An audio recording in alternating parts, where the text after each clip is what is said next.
morning, traders. We have seen the bulls regain some say here. We saw the S&P close up 6.2% last week, 1.2% alone on Friday, and we've seen good participation in the way up. 57% of companies above their 50-day moving average, for 84 above their 20-day moving average.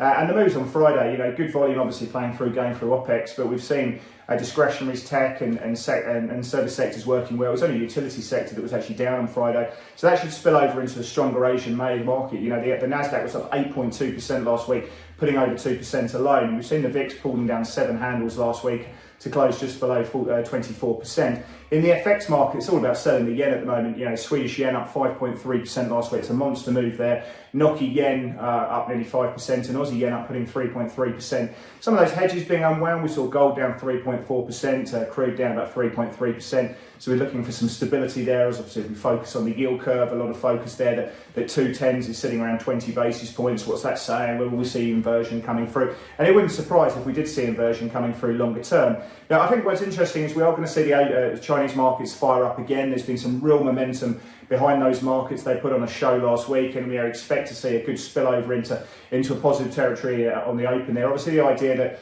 the State Council, the SAFE, the PBOC, they're all doing this big coordinated action to try and support asset prices.